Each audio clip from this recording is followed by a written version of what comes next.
Psychological trauma from my past impedes my progress. Have you or your clients ever been to therapy? Me, no. I haven't been to a therapist, but I've done a lot of self-help.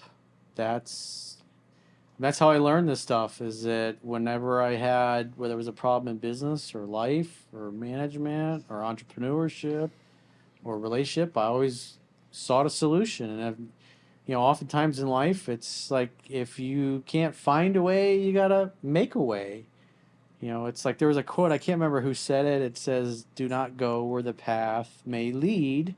Instead, go where there is no path and leave a trail." And that's kind of, I've always kind of marched the beat of my own drum, and I do my own things and do things my way.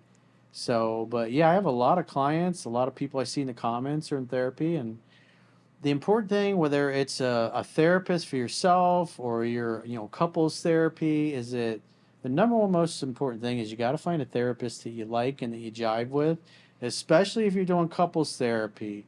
If because I've had a lot of clients that have gone to a couples therapist, and it might be oftentimes you see a chick that's a couples therapist, and then she kind of bonds with the wife, and then they kind of gang up on the husband, and the husband's like, "I'm spending all this money and we're not getting anywhere," and all she does is create more friction and drama. Because oftentimes, and I've coached some of the best therapists and couples therapists in the world because they love my work, because it gives them another set of tools in their toolbox that, quite frankly, is just not part of their discipline.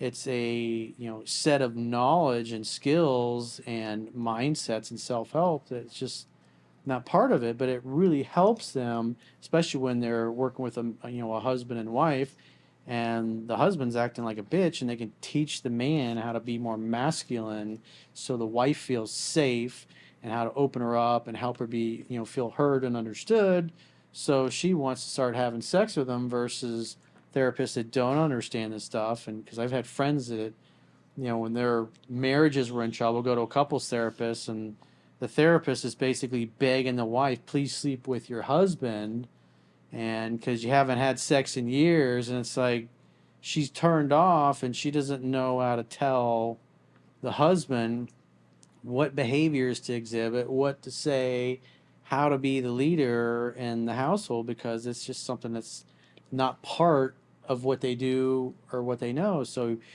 if you're a couple, and you gotta talk to somebody that you both like, you both jive with, and you really are into, because therapists are there to help you and to facilitate. And if one of you or both of you don't like the therapist, it's not going to go well, and you're going to spend a lot of money and you're not going to get help. But the other thing is, individual therapy is, it also depends on the person. So you got to have a good therapist, and you got to feel like you're progressing and that they're actually helping you. Because I've also talked to a lot of people that they go to a therapist. Like, I've had dudes tell me, it's like, "Corey, I did like 3 phone sessions with you, and that's helped me more than 20 years of therapy, or 15 years of therapy, or 10 years of therapy." I've heard that a lot over the years. And it's oftentimes because they had crappy, incompetent therapists, or people they just didn't like or didn't jive with. And you need somebody that's going to help you and that you like. If you don't like them, you don't respect them, you're not going to really listen to them. Neither is your spouse or significant other. Miss Erica, you had something to add? Nope. No? At least here in the United States, we have so many resources, and no one should have to feel ashamed for going to see a therapist. Like, I know people who are very stubborn when it comes to that, or they feel like it just kills off their pride. But at the same time, who are you trying to impress? Like, if you need the help and you're recognizing it, you're already having a head start right there. So definitely find the help, find someone you can vibe with in terms of that therapy. And it's not, you don't always have to go see a psychologist. You can even see a life coach. There's so many resources. You just have to look. It takes time. So something you cannot be discouraged over, but getting some help is not a bad thing. Or even read self-help books. There's so many ways to go about it. Yeah, nobody should ever, or no one or whoever should ever put you down for wanting to better yourself and your mental stability. Yeah. And who's to say you have to tell your friends? You don't necessarily have to. I So, think you should keep a lot of things to yourself before speaking out to your close friends and sharing things that are intimate or even things that you're working on. Because, yes, your friends are there for you and want to see great things happen for you, but also a lot of people sometimes don't want to see you do better than them. Mhm. They want you And to do well as long as you're not doing better than them. Yeah, that's what I just exactly. said. And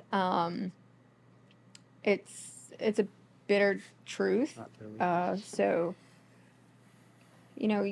you want good things for everyone, but sometimes that isn't reciprocated. And